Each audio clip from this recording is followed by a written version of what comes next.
What happened to Reebok? A huge brand not just in football but in all sports. They went from featuring on the winners of maybe the best Champions League final of all time to featuring on no high profile teams in 2025. So let's take a look at the rise and the fall of Reebok. Where did it all start? Well, the Reebok we know today was created in 1958. It was founded by Jeff and Joe Foster, and the name is actually after the grey Reebok, a type of antelope normally found in Africa. But enough of the word association, the company began solely focusing on footwear. Still being a family-run business during the 60s and 70s, they were limited to sales in the UK. Where the company started to make its name was in 1979, where an American businessman, Paul Fireman, noticed Reebok at a sporting goods convention. After introducing the first athletic shoe for women, their sales eclipsed over $13 million, which led to Fireman acquiring the UK side of Reebok in 1984. However, despite releasing the Newport Classic trainer, seeing tennis stars like Boris Becker and John McEnroe wear them, there was something missing, and that was their presence within football. It was only until the late 80s where I can see Reebok having any involvement with football at all, and that was with Valletta FC, one of the best teams in Malta, and also AZ Alkmaar in the Netherlands. It wasn't until 1993 where Reebok agreed deals with the Russian and Ecuadorian national teams. However, they were clearly focusing on athletics and also basketball, where they were able to agree a deal with one of the biggest stars in the sport. Reebok signed Shaquille O'Neal, the 1992 #1 draft pick, where he would wear signature shoes whilst receiving a $15 million multi-year deal. You could argue they didn't really need to get involved with football. They had the most charismatic superstar in the NBA, smashing it with athletics. However, in 1994 this would all change, as they would go on to sign their hometown team, Bolton Wanderers. After the creation of the Premier League in the early 90s, kit deals just became so much more appealing within English football. Despite local businesses sponsoring teams in the early 90s, major corporations were jumping on the phenomenon that was the Premier League. But the only issue was, Bolton weren't in the Premier League. Reebok didn't only just agree to supply Bolton's kits, they became their shirt sponsor, and were rewarded when the club was promoted to the Premier League through the playoffs. Heading into the 95-96 season, Reebok had acquired Fiorentina, Aston Villa, Borussia Mönchengladbach, and along with securing some really solid European clubs, they also had their biggest individual acquisition within football, and that was Ryan Giggs. In the 90s, Giggs was one of the best players in the world, a two-time Young Player of the Year.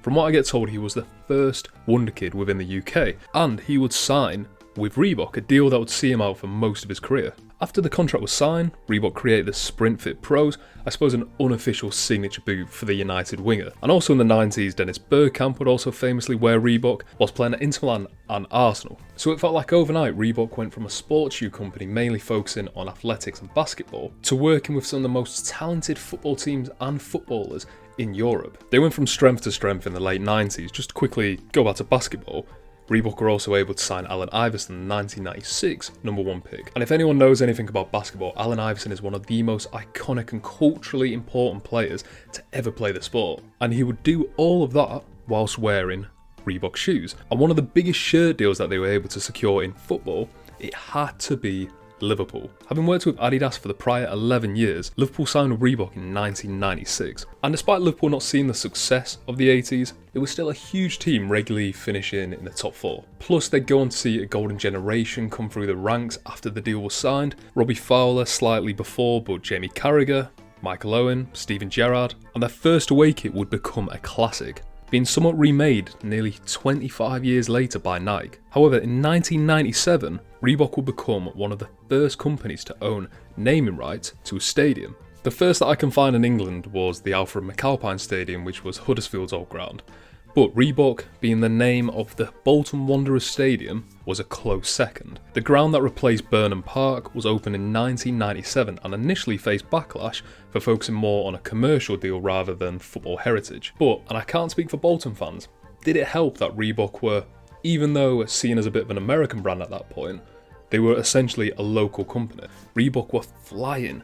No, they weren't near the heights of Adidas and Nike, but I mean, who was? They had players like Thierry Henry, who sported Reebok boots briefly, Andrei Shevchenko, Ryan Giggs wore them for all of his career, and JJ Okocha. They also supplied all the NBA jerseys in the 04-05 season, and that is the same year where Liverpool would win the Champions League in one of the most famous matches of all time in Istanbul wearing their logo. They had retained multiple teams in the Premier League whilst also keeping different clubs across Europe. So how did they finish the decade with Bolton again being the highest profile club? Well, the beginning of Reebok's downfall, at least in the football world, was when Adidas bought them in 2006. A major part of this was their exposure within North America. We're a football channel, but it was huge that they gained rights to all the NBA jerseys, even if it was short-lived. Buying Reebok, it allowed Adidas to take over all of those rights. This then led to a snowball effect. Their biggest team in 2006 was, of course, Liverpool.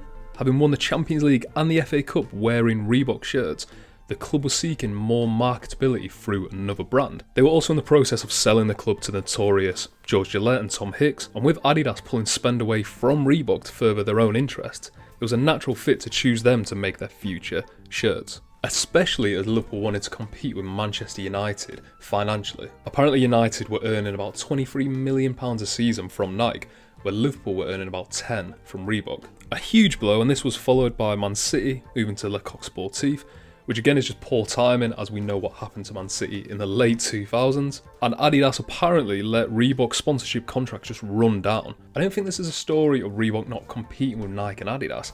They essentially got torn apart from the inside out. Adidas paid around $3.8 billion for Reebok. However, it felt after an initial push, especially in America, they just left them as a shadow of themselves. You can see on this graph the trajectory in the 2000s of Reebok, Nike and Adidas. After the takeover, they just completely plateaued. And that would just continue into the 2010s, with Sao Paulo, Bolton and FC Cologne carrying the selection of football kits. Reebok's credibility in football, it just seemed to vanish overnight. They finished the 2000s with a very popular Bolton team, even making their way to the UEFA Cup. But in the 2010s, Bolton were in a lot of debt, owing up to around 150 million. They were relegated in 2012 and haven't returned to the top flight since. And due to this, the sponsored stadium and the football kits, they just got less notoriety, which would then lead to Macron, the Italian sportswear company, taking over the rights for the Bolton kit and subsequently the stadium naming rights. Personally, I think this killed Reebok in the UK. I was born in 1998, so literally my entire life up until then, Reebok and Bolton just went hand in hand. They didn't have any other ties really within UK football. But this wouldn't just stop with Bolton. The 2013-14 season would be the last year a professional football team would wear a Reebok-made kit. The team would be Bloemfontein Celtic in the South African League, and for the rest of the 2010s, Reebok would just focus more on the fitness scene. To be fair, they'd signed a 10-year deal with CrossFit in 2010, and also they signed a 6-year deal in 2014 to supply the UFC with their sportswear. And if you were a fan of the UFC, especially in the late 2010s, that was like, you could argue, their golden commercial generation. John Jones, Conor McGregor, Daniel Cormier. So despite removing themselves from the football world, they were still quite successful during the decade. But despite having notable partnerships with Les Millis, again the UFC and CrossFit, Adidas decided to sell Reebok in 2021. They would be sold for around $2.5 billion to the Authentic Brands Group. The deal would be finalised in 2022, and a year later we saw the first Reebok-made football kit for nearly over a decade. This will be the Panama national team and also Botafogo in Brazil. But in 2025 we've only seen a few more teams wear their logo. This season in the UK we had both Charlton and MK Dons, but it doesn't feel like Reebok will ever get back to the heights of the late 90s and 2000s. The brand awareness has recovered since Adidas sold the company. An example would be the Netflix documentary where Shaquille O'Neal and Allen Iverson, they're trying to bring back Reebok basketball shoes. And of course at the moment they're having a huge mess with who they're deciding to send the national team kits to. I'll let you discuss that. I'm not going to get into it of my own opinions, but I just want to stick purely to the football side. But wherever they stand in the world today, they create a huge legacy, but with just another casualty of Adidas' ruthlessness within the football kit world. But let me know what you think of Reebok. Do you like them? Do you avoid them? Do you hate them? How do you feel they've adapted in the modern world? Do you like Reebok football shirts? Do you like the basketball shoes? Anything? Tell me in the comments below. If you could leave a like, that'd be great. If you enjoyed the video, subscribe to the channel, and thanks for watching.